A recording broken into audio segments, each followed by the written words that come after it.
Pagi Gereja Oikos Online. Sebelum Anda melakukan aktivitas lebih lanjut, ikutilah Renungan Pagi hari Senin, Rabu, dan Jumat jam 4.30 pagi di YouTube channel Gereja Oikos Online.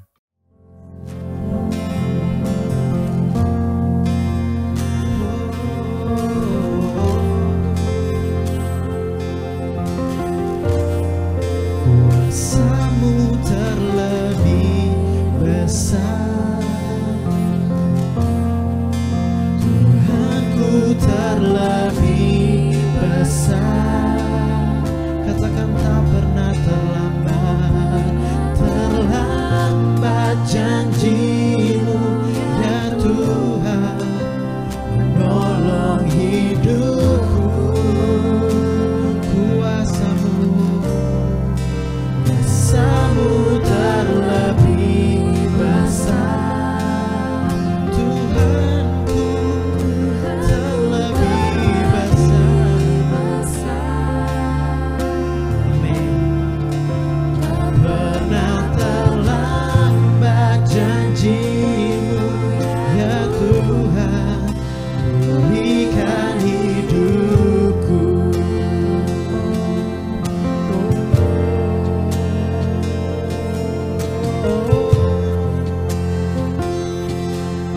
Mari kita katakan dari awal, hanya Kau Tuhan, hanya Kau Tuhan penolongku.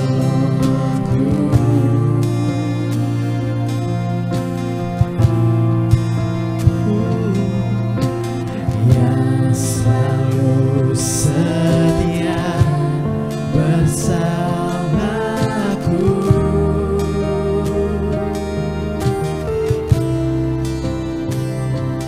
Kasih-Mu yang sanggup mengubah kehidupanku.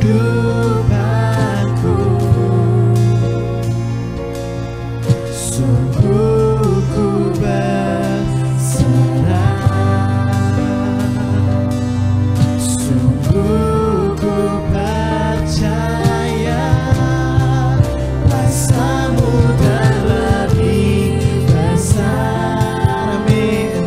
Tuhanku terlebih besar,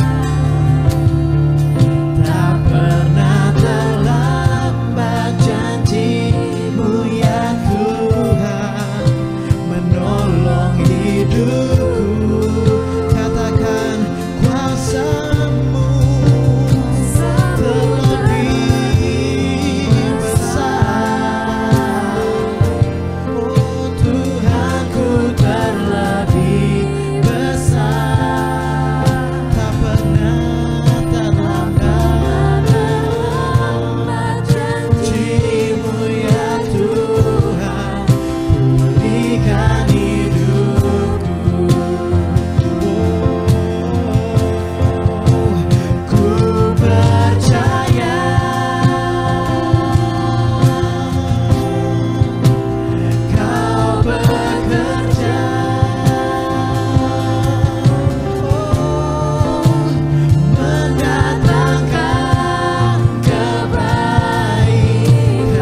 Shalom, selamat pagi, selamat bertemu kembali dalam renungan pagi hari ini. Mari kita satu dalam doa sebelum kita mendengarkan sabda Tuhan. Tuhan Yesus berbicara kepada umat-Mu, umat yang Kau kasihi, yang telah Engkau tebus dengan darah-Mu yang mahal. Kami berterima kasih kalau hari ini kami mendapatkan kesempatan untuk mendengarkan sabda Tuhan, untuk memungut mana roti kehidupan di dalam hidup kami, untuk kami dapat melalui hari kami dengan penuh berkemenangan. Berbicara kepada umat-Mu Tuhan, di dalam nama Tuhan Yesus. Amin. Firman Tuhan hari ini akan diambil di dalam kitab Keluaran pasal 17, berbicara tentang bangsa Israel atau umat pilihan Tuhan ada di tempat yang bernama Massa dan Meriba. Jadi dikisahkan bahwa umat Tuhan, mereka mengalami kehausan. Persediaan air yang mereka bawa sudah habis, dan saat itu tidak ada mata air, tidak ada sungai, tidak ada sumur, tidak ada tempat untuk mereka bisa minum, untuk minum, masak, atau mungkin mandi, untuk melakukan keperluan mereka sehari-hari. Mereka tidak mendapatkan di situ ada sumber mata air, sehingga mereka bersungut-sungut, mereka berkeluh kesah kepada Musa. Kita lihat Keluaran pasal 17 ayat 1. Kemudian berangkatlah segenap jemaat Israel dari padang gurun Sin, berjalan dari tempat persinggahan ke tempat persinggahan sesuai dengan titah Tuhan. Lalu berkemahlah mereka di Rafidim. Di mereka di sana tidak ada air untuk diminum oleh bangsa itu. Kehabisan air, tidak ada air. Maka mulailah mereka bertengkar dengan Musa. Kata mereka, "Berikanlah air kepada kami supaya kami dapat minum." Tetapi Musa berkata kepada mereka, "Mengapakah kamu bertengkar dengan aku? Mengapakah kamu mencobai Tuhan?" Ayat ketiga, hauslah bangsa itu akan air di sana. Bersungut-sungutlah bangsa itu kepada Musa dan berkata, "Mengapa pula engkau memimpin kami keluar dari Mesir untuk membunuh kami, anak-anak kami, ternak kami dengan kehausan?" Nah, di sini bangsa Israel komplain. Sedikit-sedikit mereka komplain. Pada waktu mereka tidak mendapatkan makanan, mereka komplain. Dan kali ini mereka kehabisan air, mereka komplain. Hidupnya selalu penuh dengan komplain terus ya. Mengeluh terus, bersungut-sungut terus. Dan itu mendukakan hati Tuhan. Nah, terus kemudian Musa berpikir, dan Musa bingung juga, dari mana bisa mendapatkan air yang banyak untuk orang yang sedang kehausan ini. Lalu berserulah Musa kepada Tuhan di ayat 4. "Apakah yang akan kau lakukan kepada bangsa ini? Sebentar lagi mereka akan melempari aku dengan batu." Jadi bangsa Israel sudah sangat marah sekali dan mereka siap untuk melempari Musa dengan batu. Musa berseru kepada Tuhan. Ayat 5. Saya lompat ayat ke-6 ya. "Maka aku akan berdiri di sana di depanmu di atas gunung batu di Horeb. Haruslah kau pukul gunung batu itu, dan dari dalamnya akan keluar air. Demikianlah bangsa itu dapat minum." Demikianlah diperbuat Musa di depan tua-tua Israel. Dinamailah tempat itu Massa dan Meriba oleh karena bangsa Israel telah bertengkar dan oleh karena mereka telah mencobai Tuhan dengan mengatakan, "Adakah Tuhan di tengah-tengah kita atau tidak?" Dan di sini Musa diperintahkan Tuhan, "Di depan kamu ada gunung batu, dan kamu pukul dengan tongkatmu itu, maka air akan mengalir keluar dari dalam gunung batu tersebut." Wah, ini sesuatu hal yang luar biasa sekali. Kok ada air di dalam gunung batu? Biasanya kita berpikir air itu ada di bawah, di sumber mata air yang perlu mungkin ditimba dengan timba, dan terus orang mengambilnya dan minum dan memakai untuk keperluan sehari-hari. Tetapi di sini ada air di dalam atau di balik gunung batu. Itu sesuatu hal yang luar biasa dan belum pernah ada dalam benak Musa, bahwa Tuhan menyediakan air yang cukup banyak di balik atau di dalam gunung batu tersebut. Dan Musa harus memukul dengan tongkatnya gunung batu tersebut. Pada waktu Musa memukul gunung batu tersebut, atas gunung batu tersebut retak, terus kemudian air mengalir dengan deras. Dan bangsa itu langsung dapat meminum air dari sumber yang segar. Siapakah air itu? Yesus berkata, aku adalah air kehidupan. Barang siapa minum, dia tidak akan pernah haus lagi. Bangsa ini minum, haus lagi karena di padang gurun. Tetapi kalau kita minum air kehidupan, yaitu Tuhan Yesus, Tuhan berkata dia tidak akan pernah haus lagi. Saudara ingat tentang kisah perempuan Samaria. Yesus memulai percakapan dengan mengajukan pertanyaan, aku minta minum. Dan terus kemudian terjadi percakapan dan Yesus menyatakan bahwa kalau kamu minum air yang akan aku berikan, maka di dalam hidupmu akan memancar keluar mata air yang terus-menerus yang tidak pernah habis. Dan perempuan itu berkata, berikan aku mata air itu. Yang berbicara adalah Yesus sendiri. Nah, saya tidak berbicara tentang air, tapi hari ini kita akan berbicara tentang gunung batu. Musa diperintahkan untuk memukul gunung batu tersebut. Siapakah gunung batu tersebut? Kita lihat di dalam Matius pasal 16. Matius 16 ayat 18. Dan aku pun berkata kepadamu, engkau adalah Petrus. Dan di atas batu karang ini, aku akan mendirikan jemaatku dan alam maut tidak akan menguasainya. Kisah ini adalah Tuhan bertanya kepada murid-muridnya, menurut kamu siapa aku ini? Dan kemudian Petrus bilang, engkau adalah Mesias, anak Allah yang hidup. Dan terus kemudian Tuhan Yesus mengatakan, Bapakku yang menyatakan kepada kamu sehingga engkau mendapatkan pengetahuan itu. Lantas kemudian Tuhan Yesus bernubuat kepada Petrus bahwa namamu bukan lagi Kefas, tetapi namamu menjadi Peter the Rock. Artinya Peter the Rock atau batu karang yang kecil. Ya. Dan terus kemudian Tuhan mengucapkan kalimat yang barusan kita baca. Di atas batu karang ini, aku akan mendirikan jemaatku dan pintu gerbang alam maut tidak akan menguasainya. Siapakah batu karang itu? Apakah Petrus yang menjadi batu karang itu? Kalau melihat kalimatnya, kita akan setuju bahwa Petruslah yang dimaksud oleh Tuhan ini. Tetapi kalau kita lihat kenyataannya di dalam kehidupannya, Petrus tidak banyak membangun sidang Tuhan. Sedangkan kalimat Tuhan, di atas batu karang ini aku akan membangun jemaatku. Artinya di atas Petrus ini aku akan membangun sidangku.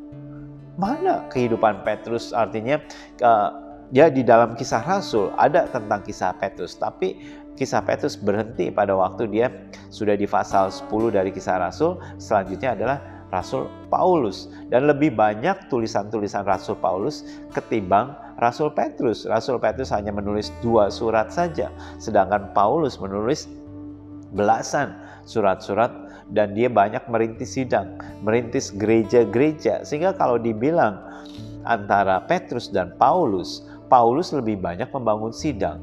Dia menjadi rasul dan dia membangun begitu banyak jemaat-jemaat Tuhan di kota-kota, baik di Filipi, Efesus, dan di kota-kota lainnya, bahkan sampai ke Roma.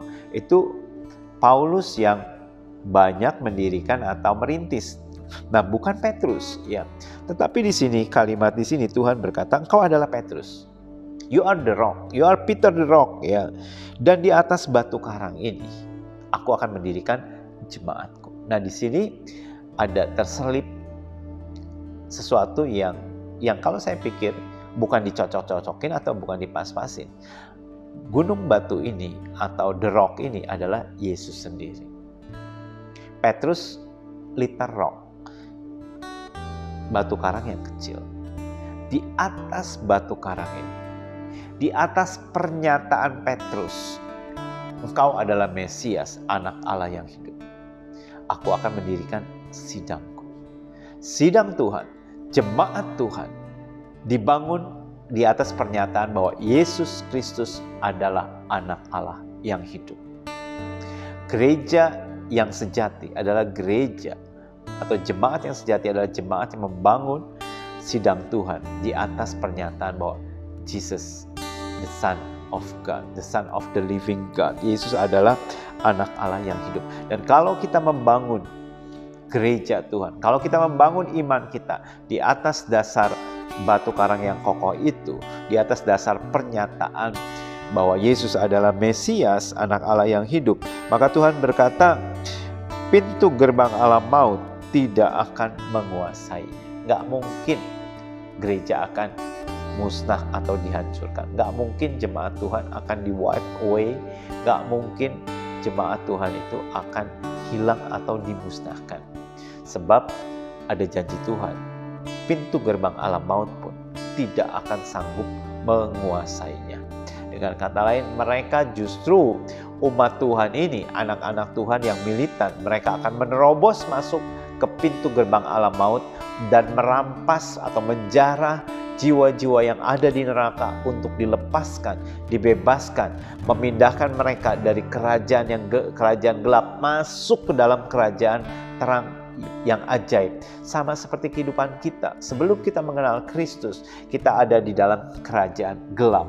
Dan gereja Tuhan, jemaat Tuhan, orang-orang yang dipakai Tuhan, mereka masuk menerobos ke pintu gerbang maut dan menjarah jiwa-jiwa di sana. Saudara dan saya dapat dipakai oleh Tuhan untuk menjarah jiwa-jiwa. Menjarah jiwa-jiwa bukan menjarah seperti tahun 98 kejadian di Indonesia, dijarah semuanya tokoh-tokoh, bukan. Tapi istilah menjarah artinya mengambil jiwa-jiwa yang ada di neraka. Jiwa-jiwa calon penghuni neraka, kita ambil dari sana, kita keluarkan dari sana. Dan di sana dia dikatakan pintu gerbang alam maut. Orang yang menjaga di alam gerbang maut, setan, kuasa kegelapan, roh-roh jahat di udara, tidak sanggup menguasainya, tidak sanggup menahannya pada saat ada anak-anak Tuhan, hamba-hamba Tuhan, saudara dan saya menerobos masuk untuk menjarah jiwa-jiwa yang ada di dalam neraka. Dan Tuhan Yesus berkata, kepadamu kuberikan kunci kerajaan surga. Apa yang kau ikat di bumi akan terikat di surga, dan apa yang akan kau lepaskan di dunia akan terlepas di surga. Yesus adalah batu karang yang teguh. Musa memukul batu karang tersebut, maka mengalirlah air yang segar, sumber mata air yang segar untuk melepaskan dahaga umat Tuhan yang sedang kehausan saat itu. Gunung batu itu harus di-crush, harus dipukul, harus diremukkan, baru memancar air kehidupan. Dan gunung batu yang sesungguhnya itu Yesus Kristus. Diremukkan, disalibkan, dan mengalirlah air kehidupan untuk saudara dan saya.